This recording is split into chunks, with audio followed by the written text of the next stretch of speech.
Easterlies pa rin ang weather system na umiiral sa Southern Luzon, sa buong Kabisayaan at sa eastern section ng Mindanao.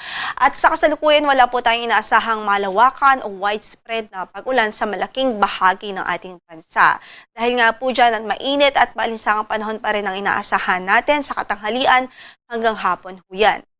Pero yung mga localized thunderstorms o yung mga pagkidlat, pagkulog ay pwede pa rin po nating maranasan any time of the day at saan man bahagi ng ating bansa ay posible pong magkaroon ng mga thunderstorms. Kung kaya saan man ang lakad natin sa araw na ito, huwag kong kalimutang magdala pa rin ng mga pananggalang. Samantala, meron po tayong minomonitor ngayon na low pressure area sa labas po ng ating area of responsibility. At huli yung nakita base sa ating latest analysis sa layong 2,700 kilometers, silangan huyan ng Eastern Samar. Kasalukuyan, meron po itong medium chance na mabuo bilang isang bagyo. Ibig sabihin, beyond the 24-hour period, mula po sa ngayon ay maaari po yung mabuo bilang isang bagyo. At sa ating analysis at projection base sa kanyang track, nakikita po natin, posible po that by Sunday ay lumapit o pumasok ito sa ating area of responsibility. At once na pumasok po yan ang ating par bilang bagyo, ay papangalanan po natin siyang si Bagyong Francisco. Na nakikita po natin track, malaki ang tsansa na upon entering the area of responsibility o sa kanyang paglapit sa ating par, ay magre-recurve din po ito papunta hong Southern Japan.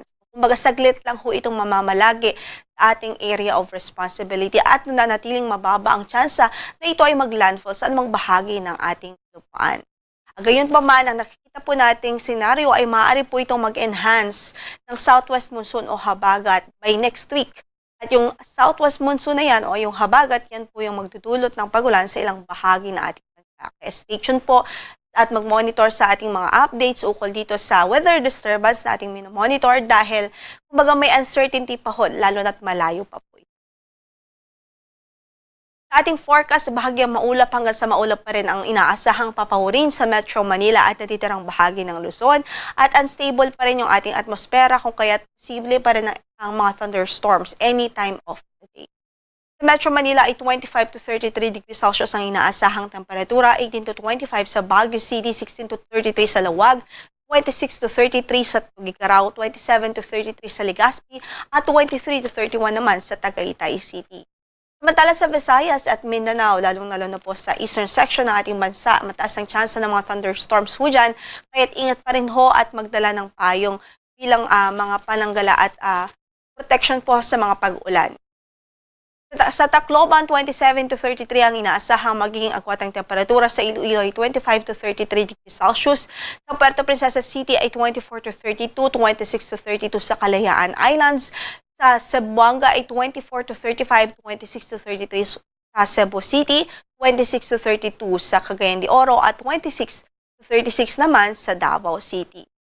Wala po tayong gale warning na nakataas ngayon sa anumang bahagi ng ating bansa, panayad hanggang sa katamtaman ng magiging pag-alon sa malaking bahagi ng ating bansa. Mula Friday hanggang weekend, inaasahan pa rin natin ng bahagyang maulap hanggang sa maulap na kondisyon ng ng kalangitan dito po sa Metro Manila at natitirang bahagi pa ng Luzon at dito sa mga key cities natin such as sa Baguio City at Legazpi City. Kung may mga pag-ulan man po, ay dulot po yan ng mga thunderstorms o at pagkulog.